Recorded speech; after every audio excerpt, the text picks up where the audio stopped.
បាទសូមជម្រាបសួរបងប្អូនប្រជាកសិករទាំងអស់គ្នាដែលតែងតែចូលមកទស្សនានៅក្នុង Channel YouTube របស់ខ្ញុំបាទហើយដើម្បីទទួលបាននៅបទពិសោធន៍បច្ចេកទេសថ្មីសម្រាប់យកទៅអនុវត្តនៅក្នុងចម្ការ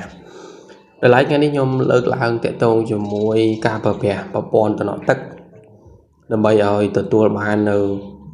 អត្ថប្រយោជន៍ល្អហើយទទួលបានផលចំណេញកាលណាយើងប្រើប្រាស់ប្រព័ន្ធតំណក់ទឹកអត់បានសមស្របទៅតាមស្ថានភាពទៅតាមអ្វីដែលយើងមាននៅចំការផ្ទាល់ពេលខ្លះអាចធ្វើឲ្យការដាំដុះរបស់យើងហ្នឹងវាខាតបង់ដោយសារតំណក់ទឹកវាជាប្រភេទការសំចៃហើយការសំចៃនេះ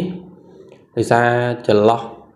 ពីទឹកមួយនៃប្រព័ន្ធតំណក់ទឹកដែលពេលខ្លះតំណាំបងប្អូនអាចខូចអាចមិនផ្លែដោយសារអីការស្ទះរបស់រន្ធតំណក់ហើយដល់ឡែកបងប្អូនមួយចំនួនគាត់អត់ចាប់អារម្មណ៍គាត់បូមទៅទឹកហើយគាត់ឃើញរន្ធខ្លះក៏វា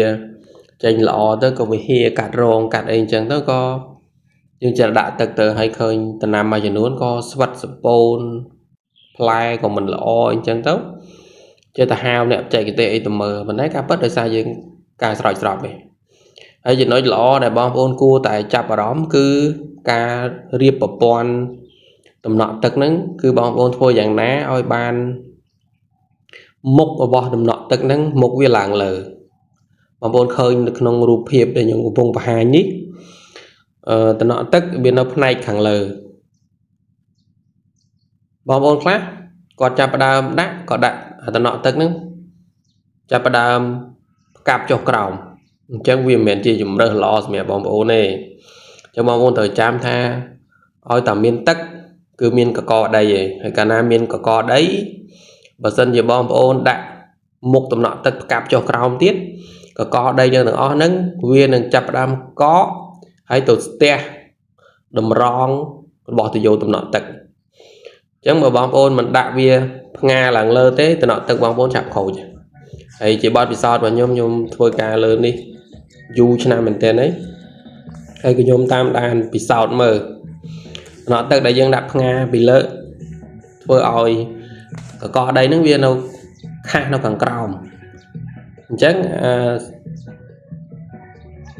ចឹងថាចម្រោះឬក៏តម្រងរបស់តំណក់ហ្នឹងវាអត់ស្ទះទេដោយសារវានៅផ្នែកខាងលើអញ្ចឹងសរុបរួមបងប្អូនដាក់វាមុខឡើងលើមកចប់ប៉ុន្តែខ្ញុំគាត់បង្ហាញហេតុផលទេហើយមួយទៀតតកតងជាមួយការប្រើប្រាស់ចម្រោះទឹកការប្រើប្រាស់ចម្រោះទឹកនេះវាសំខាន់សម្រាប់បងប្អូនដែលមានទឹកល្អទឹកមិនល្អដោយសារអីកាលណាបងប្អូនបូមទឹកកខ្វក់ទឹកកកចូលទៅក្នុងចម្ការអញ្ចឹងប្រកបណាតំណក់ទឹកបងប្អូននឹងស្ទះកាលណាស្ទះខាតទាំងពេលខាតទាំងលុយ